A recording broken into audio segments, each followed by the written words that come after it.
tudo bem?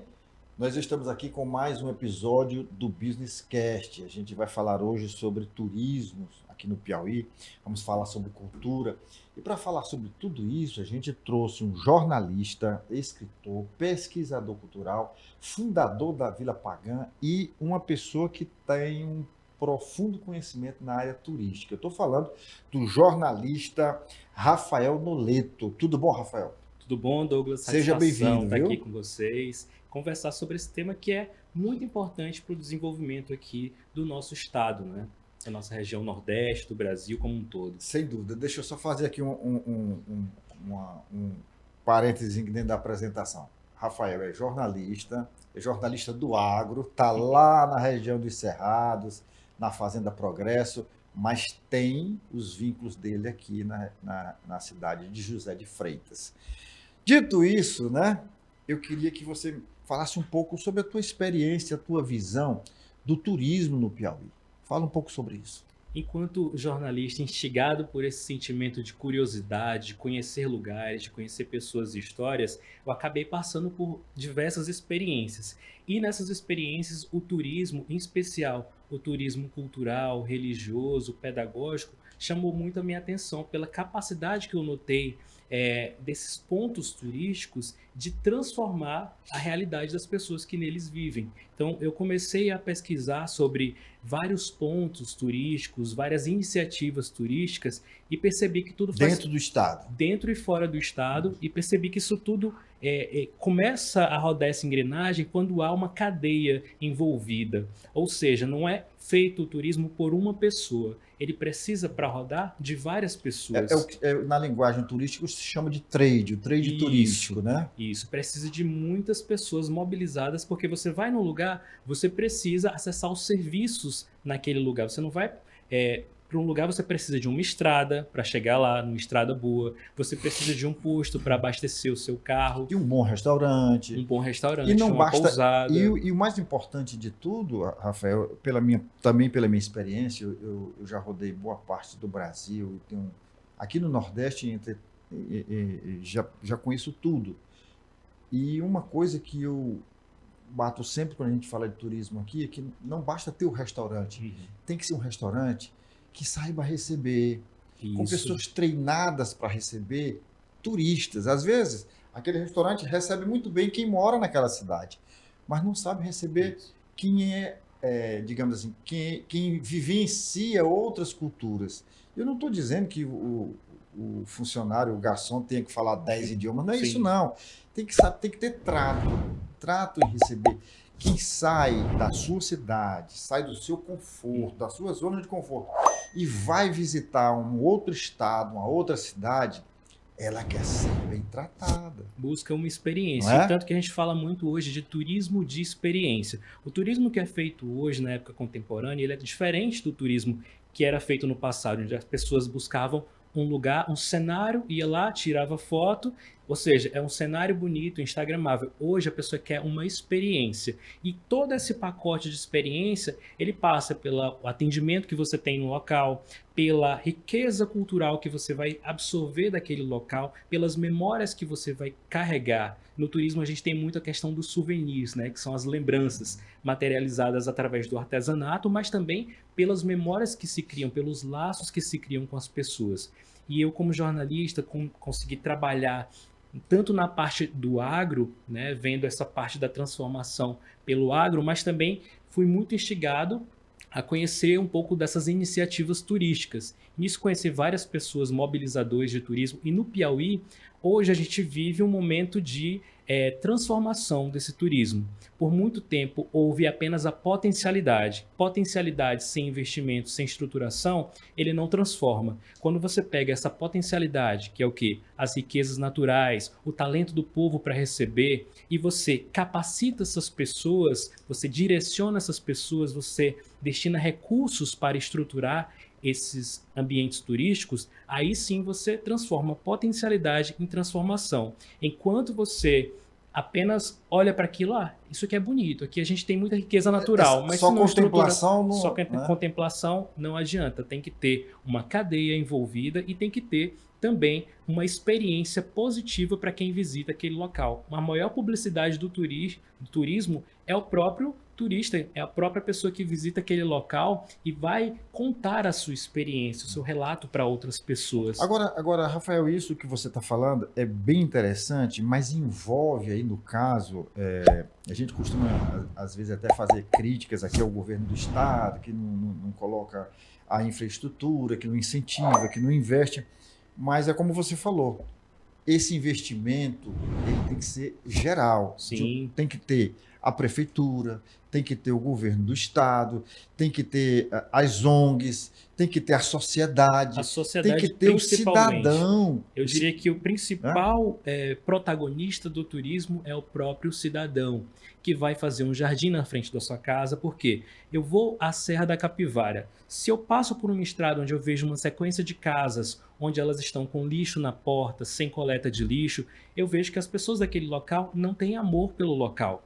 E aquilo já impacta na minha experiência turística. Então, o que vai contar no enriquecimento dessa experiência? Ver que as pessoas estão realmente engajadas, que elas não são coadjuvantes naquele processo, que elas se apropriaram do amor por aquele local, por aquele espaço, e elas começam a abraçar. E aí as pessoas começam a produzir arte inspirada naquele espaço. Aí você tem na Serra da Capivara a cerâmica, que é um case de sucesso, que Sim. conta a história em forma de objeto, e aquele objeto é levado e faz uma publicidade. Então, é uma série de pessoas que abraçam aquela história daquele local e que veem a potencialidade daquele local uma oportunidade de transformar a própria realidade. No Piauí, a gente tem muitos protagonistas, né? Temos pessoas que trabalham já com turismo de nichos específicos. A gente tem muito forte aqui o nicho da terceira idade. Então, nós temos guias como a Zélia e Carmen, que trabalham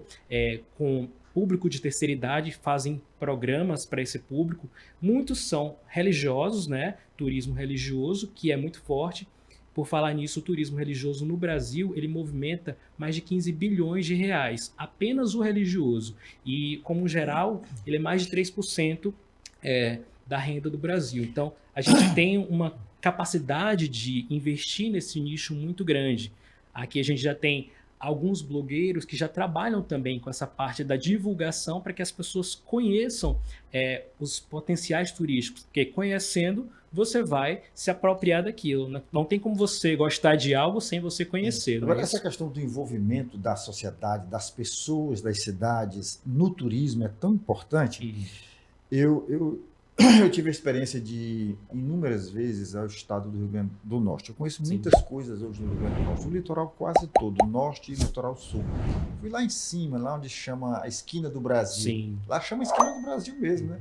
Lá tem um monumento, tem farol, tem restaurante, tem tudo. Mas enfim, o que eu estou querendo dizer é o seguinte: as pessoas, quando a gente cheguei em Natal, fiz amizades e tudo, aí começaram a dizer: rapaz, tu já foi lá na Esquina do Brasil? Tu precisa ir na Esquina do Brasil. Aí um outro disse assim: não, porque tem a Lagoa do Carcará, tu precisa ir na Lagoa do Carcará. Aí um dia de domingo eu estava com uma amiga e disse: rapaz, olha, vamos comer uma galinha ali, lá em Nísia Floresta, são 80 quilômetros da cidade. Então, assim, as pessoas, elas vivem aquilo e elas têm orgulho daquilo. Eu sinto muito isso, a falta disso. Né? É a falta disso aqui no Piauí. Sim. Você chega aqui, você recebe um turista. Eu já recebi um turista na minha casa, um alemão, na minha casa. Só uma semana comigo. Mas, assim, em momento algum, e eu percebi isso depois, eu disse assim: rapaz, vamos no litoral, sim, ou vai no litoral, vai conhecer o Delta do Parnaíba, ou aqui mais perto, vai aqui nas 7 cidades, entendeu? Nós assim, precisamos fazer esse exercício de divulgar, ou então convidá-lo. Eu levei até ele para comer no pesqueirinho, tudo. Poderia ter colocado ele no meu carro e ter levado para comer uma carne de sol lá em Campo Maior, que é o que eles fazem aí fora, né? E ainda é uma experiência lá no Rio Grande do Norte. Uma pessoa disse assim: não, tu já foi no Beco da Lama? Eu digo: não, e é legal isso lá. Certo, vou te levar no Beco da Lama para comer um peixe. E fui. E um peixe, eu tive a experiência de comer esse peixe, mas depois me chamaram para comer uma galinha. Juro para você, que não é falar mal, é comparando. A Uhum. nossa galinha caipira aqui Uhum. dá de 10 e a gente não tem orgulho disso. É preciso ter essa apropriação por parte da população. Primeiro, conhecer para poder divulgar, ser um protagonista mesmo desse turismo. E a gente aqui tem muita riqueza, mas como eu falei, a potencialidade pela potencialidade não transforma. É. É preciso que haja um direcionamento. Como abordar, quem abordar, quando abordar e o que divulgar. E nisso a gente tem aqui a nossa gastronomia, que é muito rica, a nossa natureza. O que a gente precisa realmente é uma estruturação e um direcionamento. Tem público para todos os nichos no turismo, né? Agora eu quero aproveitar a tua, porque eu sei que você Uhum, você é um estudioso do tema, né?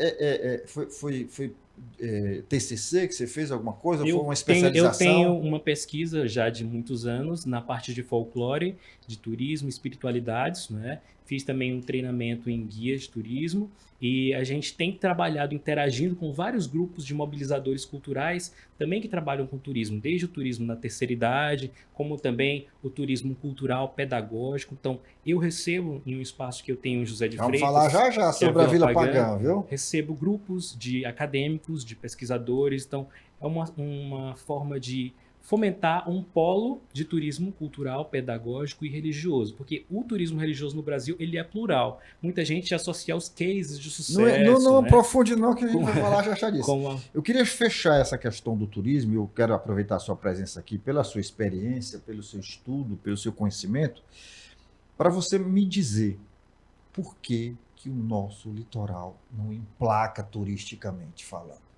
Nós temos, assim, nichos, nós temos lá a Barra Grande, Uhum. um pouco ali no Delta, muito pouco ainda, para o potencial que tem, mas o nosso litoral, que é lindo, que é o menor do Brasil, mas Deus abençoou com uma beleza cênica natural sem igual. Temos o único delta das Américas, nós temos ali 75 ilhas, temos fauna, flora, enfim, mas não emplaca. Eu tive agora recente e a nossa orla, talvez seja a única orla no Brasil que fecha à noite, Uhum. que não tem Não movimentação. tem comércio, né? Então, assim, como é que se explica isso? Existe alguma explicação? Você já, nos seus estudos, nas suas conversas, na participação em congressos, em eventos turísticos, aqui e pelo Brasil afora, tem alguma coisa que justifique? Porque se você for olhar o governo diz que investe. Uhum. E deve investir, mas não emplaca. No turismo, você pode nichar os seus públicos. O que você não pode é excluir. Porque quando você exclui, você não envolve a comunidade. Você não envolve quem é para ser o protagonista daquela transformação. Então, mesmo que você defina, eu quero público classe A para visitar o litoral do Piauí, que é o que a gente vê que acontece em alguns espaços, com preços muito elevados, com espaços que já são destinados para aquele público. Mas se a população do entorno ela não for envolvida, não vai ter êxito ali. Pode ser qualquer negócio, mesmo os nichados para o público A, porque aquele público vai, mas ele passa por um local que tem uma população, que tem uma história e que vai vender ou não aquela causa. Então, eu acho que o principal fator que determina o sucesso, né, de um ponto turístico é o envolvimento da comunidade, Envolver para engajar. envolver para engajar, mobilizar não como uma coisa artificial. O que, que acontece com a artificialidade?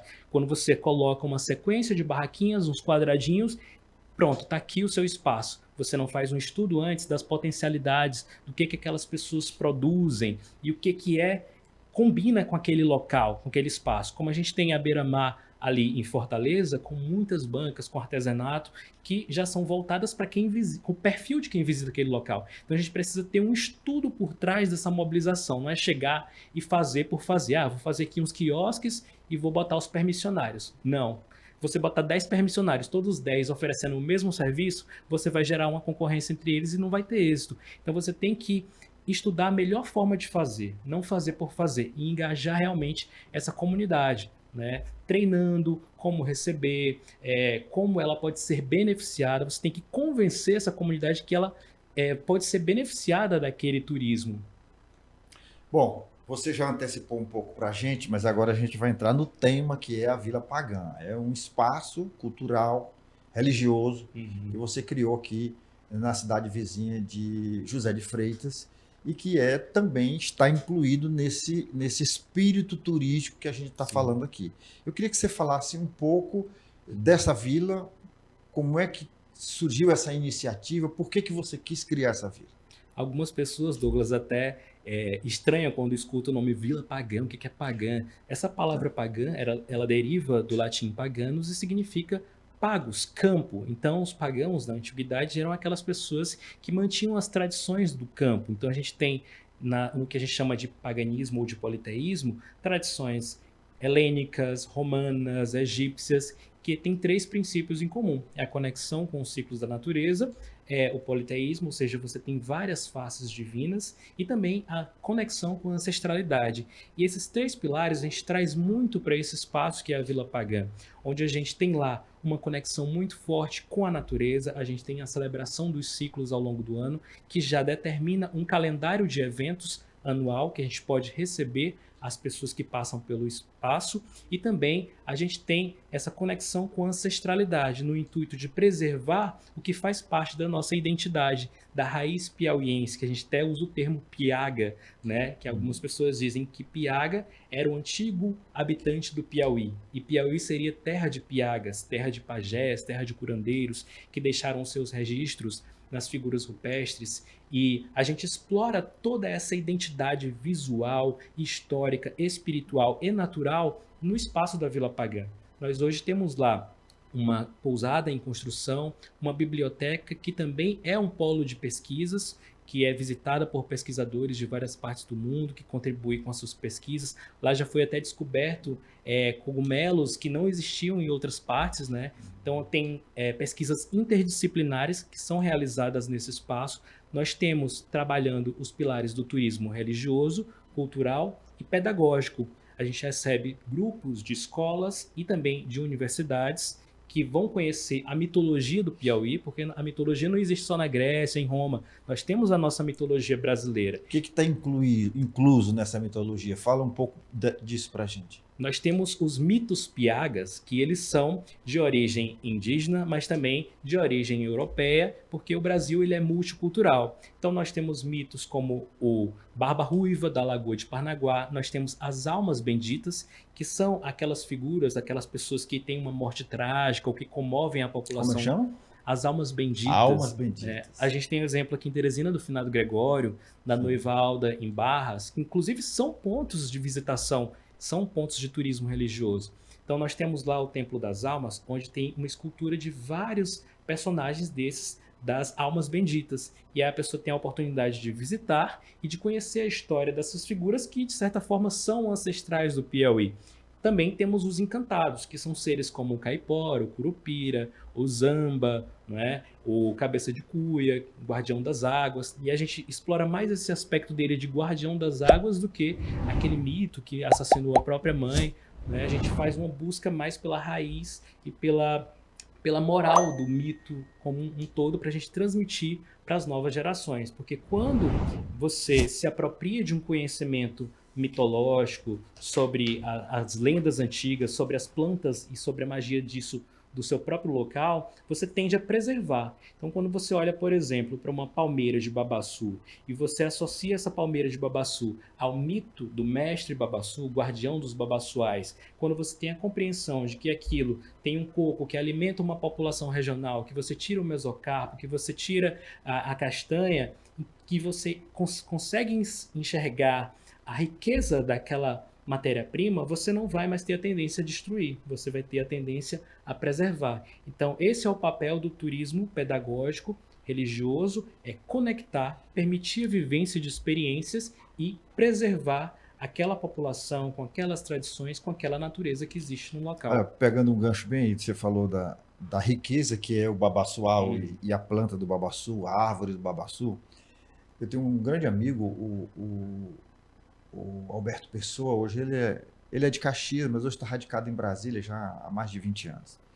E ele uma vez, eu dirigia e apresentava um programa de TV lá em Caxias, no Maranhão, na TV Paraíso, E depois eu fui, inclusive, montei um jornal, Folha dos Cocais, e ele fez um poema muito bacana, que relatando uma experiência que ele viveu, que ele disse que foi numa roça, no mato, lá na região de Caxias, e por acaso ele viu um pé de coco babaçu, Sim.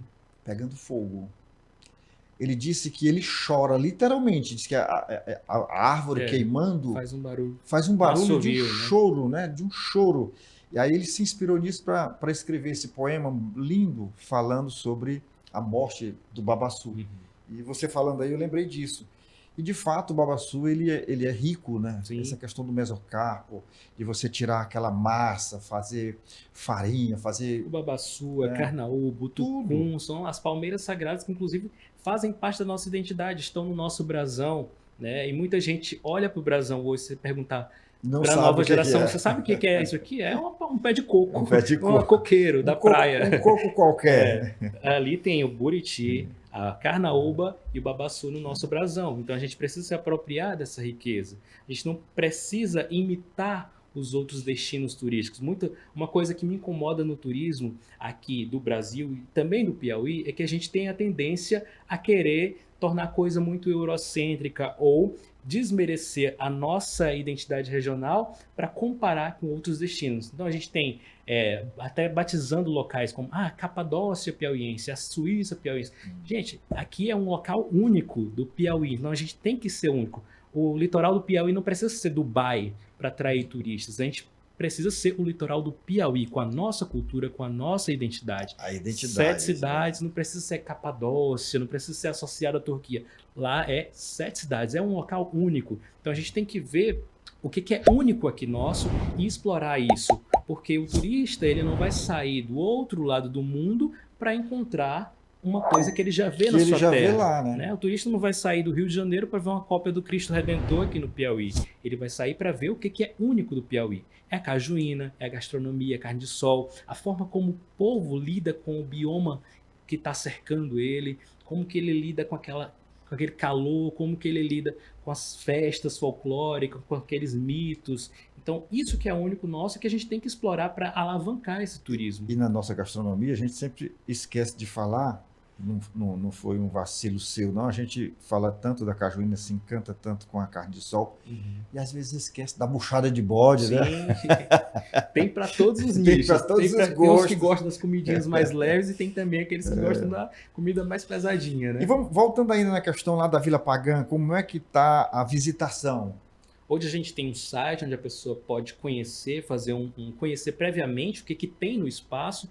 Faz um tour digital. Um tour virtual, porque isso já vai filtrar o tipo de público. Porque a gente entende que cada destino tem o seu perfil de público, né? Tem um turismo de massa e tem um turismo nichado, que não é que ele seja excludente, mas é porque ele já vai atrair o público que tem interesse realmente em conhecer aquilo que tem no espaço. Então, hoje o nosso público está muito voltado para o público de terceira idade, público acadêmico e também as pessoas que têm essa afinidade pela natureza, por uma experiência mais próxima com a mata de cocais. Então, ela vai conhecer esse bioma bem preservado, vai ter a experiência de conexão cultural com as celebrações. Então, a gente tem um público que vai tanto para conhecer a parte física, que são as esculturas, que falam dos mitos, né? A arquitetura, os templos, a biblioteca, e temos a pessoa que busca mais a vivência espiritual, participar de um ritual que celebra a passagem de uma estação para outra, que celebra atrair as bênçãos de prosperidade, de fertilidade,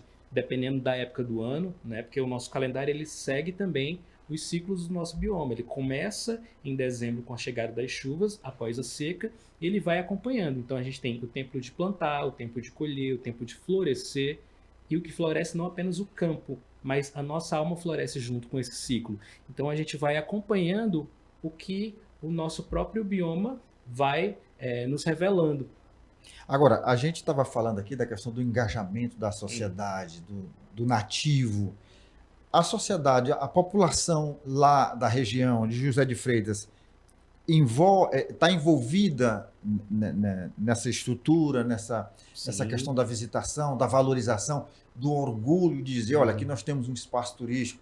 O visitante chegando lá, em José de Freitas. Pô, eu quero ver uma coisa diferente aqui. Eles chegam, indicam. Hoje já tem esse direcionamento das pessoas, já tem esse reconhecimento, porque eu sempre busquei trabalhar aliado com a comunidade. Porque uma coisa que é importante dizer, o turismo religioso ele não é um turismo de conversão. Você não vai visitar uma igreja para se converter necessariamente. Você pode ir pela experiência de ver a arquitetura, de ver, admirar a As obras beleza, de as arte. obras, ou pode sim também ter a experiência religiosa. Mas o nosso direcionamento na vila nunca foi gerar um embate religioso ou uma conversão. Sempre foi de mostrar um pouco da nossa cultura, da cultura que a gente vive. E nesse processo, a gente envolveu a comunidade em algumas ações, como o concurso de jardins, que anualmente a gente faz no mês de março, que é quando tem as chuvas, e aqui favorece que a gente plante jardins, que floresça. E na época de setembro já não é mais seco, não favorece que você No cultive BR-Obrol não no dá. BR-Obrol. Então, o que a gente fez? Vamos engajar e ao mesmo tempo que a gente engaja, a gente vai dar a nossa contribuição cultural para a comunidade. Então a gente lançou o concurso de jardins, que coincide com a Festa das Aí Flores, envolvendo a cidade mesmo. envolvendo a comunidade rural, Sim. né, que é o povoado Morada Nova, onde está inserida a vila. E lá a gente fez um concurso com premiação para o primeiro e segundo lugar, com 4 critérios, que foi criatividade na organização do jardim, diversidade de plantas, reciclagem e receptividade, como é que as pessoas iam receber. A gente marcou o evento da Festa das Flores, levou pessoas de Teresina, de outros locais, para lá e fez uma procissão passando pelas casas cadastradas. Cada morador de uma casa se preparou, fez o seu jardim com as condições que tinha, ninguém também vai esperar os jardins da Babilônia, mas a gente vai, nas condições que tem, a gente mostra para aquela população que é possível sim transformar. Do simples a gente vai evoluindo.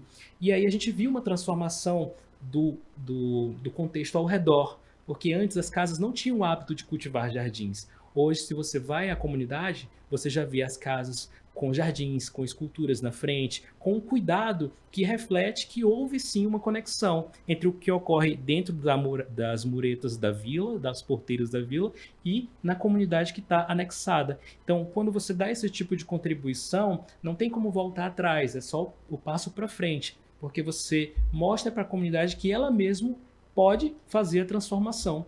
Então, a gente trabalha com essa parte muito visual, porque o turismo ele é uma experiência muito visual e sensorial. Você presta atenção nos aromas que você vai sentir no local. Se você sente um cheiro de lixo, você já vai ficar incomodado. Se você sente o cheiro de flores, da natureza, se você vê algo que te agrada, aquilo vai ficar na sua memória. Você pode ter o lugar mais bonito do mundo, mas se você tiver uma experiência ruim naquele local, vai ser uma propaganda negativa que você vai ter. Então a gente busca integrar tudo isso, a experiência visual, sensorial e também a receptividade desse turista que chega ao nosso espaço. Olha, essa questão do turismo rural é tão interessante. Aqui em Teresina está começando. Tem alguns sítios aí que já oferecem alguns A rota serviços, dos sítios, restaurantes, tem sítio com piscina que já é aberto à visitação, as famílias levam crianças, a gastronomia é muito forte também. E eu me lembro aqui que eu tive em João Pessoa, e lá eu fui recepcionado por um casal, e a gente alugou um carro, mas não foi um carro qualquer. Eu estava de carro e a família lá também tem carro. Não, mas vamos fretar um guia turístico. O cara vem com o carro dele e a gente fretou para ele nos mostrar, né? Eles já conheciam muitas coisas, mas assim, esporadicamente, vai num, vai no outro. E aí, eles têm uma rota turística. E essa rota turística, lógico, como é litoral, é mais a praia.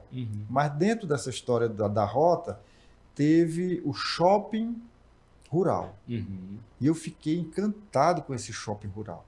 Então, é uma área... Você viu que se produz naquela É uma área onde era um pouco aberta, e aí com muitas árvores, cajus e goiabeiras e tal, e de repente você tem as barraquinhas feitas de pau a pique mesmo, mas com venda de cachaça, com venda de artesanato, a outra vende doce, a outra vende só um tipo de doce, a outra já vende aquilo que você falou, para não haver concorrência entre eles.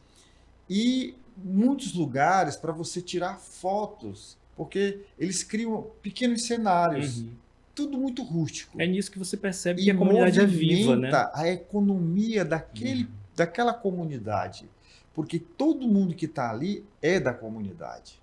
Isso Eu é o achei isso turismo super sem bacana. artificialidade, Sem né? Porque você vê artificialidade. que é algo vivo, que parte da comunidade, que parte daquela população, e que independentemente de ter ou não o incentivo do governo, eles vão continuar fazendo porque faz parte da tradição deles, da essência deles de fazer. Então, essa experiência que você teve é o que vale para o turista. Ele vê que a comunidade cuida daquele espaço, que a comunidade está engajada e viva, né? Não precisa ser uma construção de luxo, com cerâmica, com mármore, como você viu, construção de pau a pique, Top. simples, mas você viu ali uma coisa única.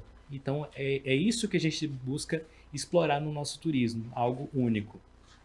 Bom, eu quero que você fale um pouco para a gente também sobre como é que você consegue se desdobrar, como é que você se vira nos 30, uma vez que você administra essa comunidade e, ao mesmo tempo, trabalha lá na região de Cerrados. Mas deixa eu mandar aqui um recado para os nossos apoiadores e os nossos patrocinadores.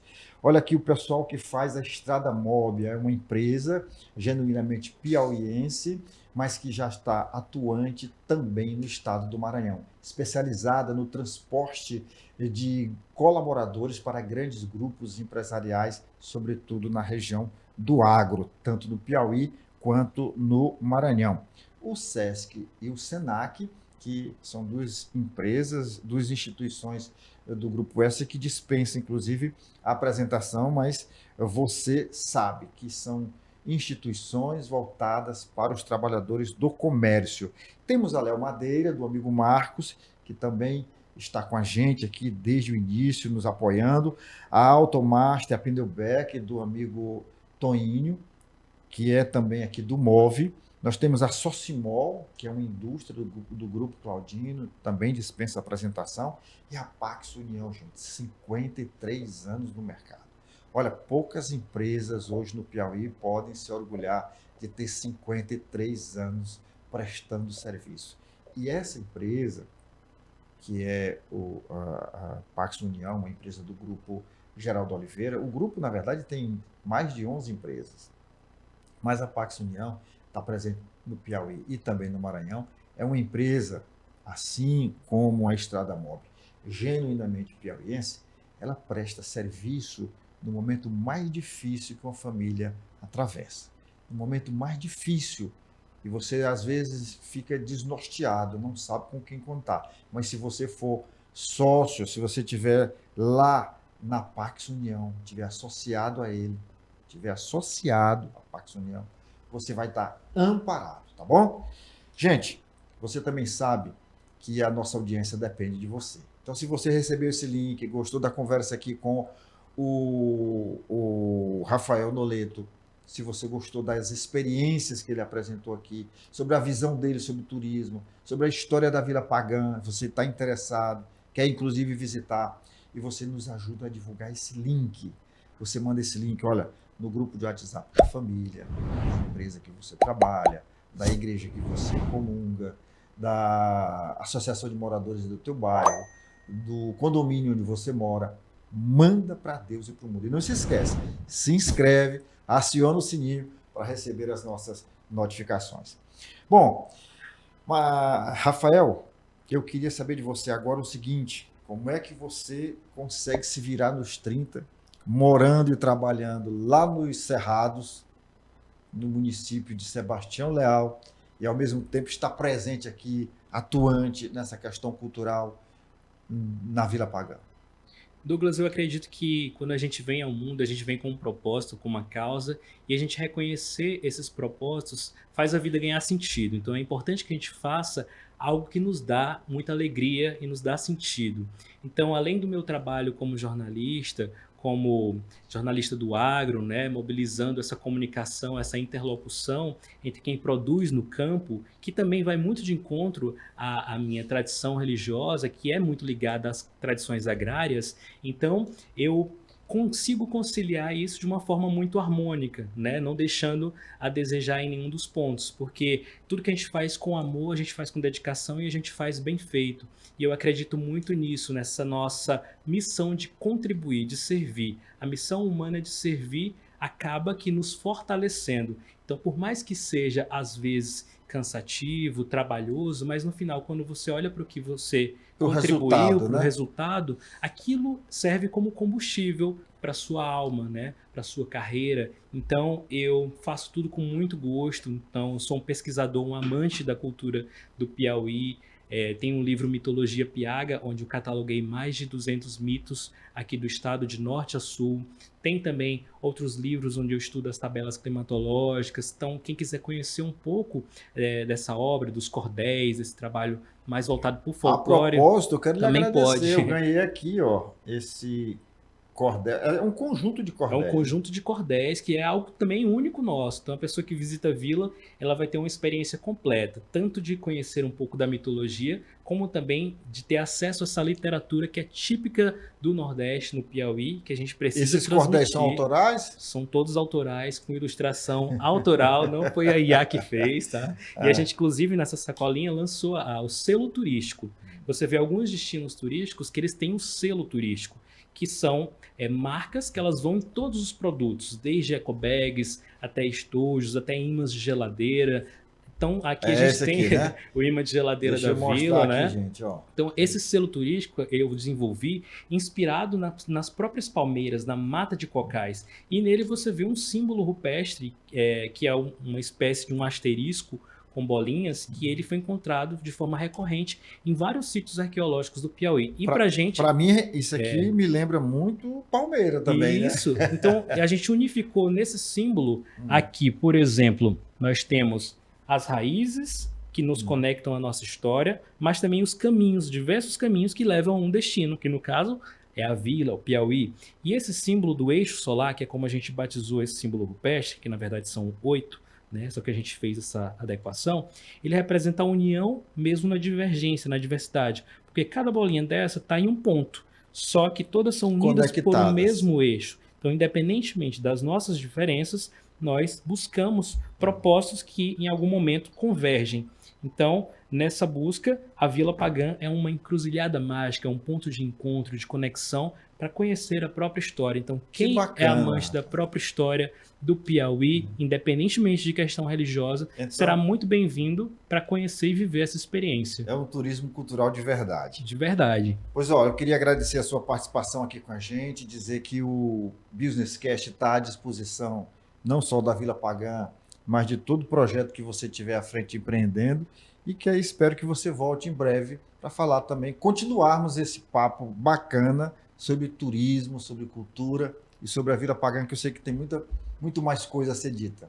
Muito obrigado pelo espaço e aguardo vocês para visitar. Você e quem está assistindo também para conhecer a vila, que é parte do patrimônio também do nosso Piauí. Perfeito. Gente, a nossa audiência depende de você, nos ajuda a compartilhar o link, e você já sabe, toda semana tem episódio novo. Eu conto com a sua presença na semana. Presença e audiência na semana que vem. Valeu, Rafael. Obrigado, Douglas.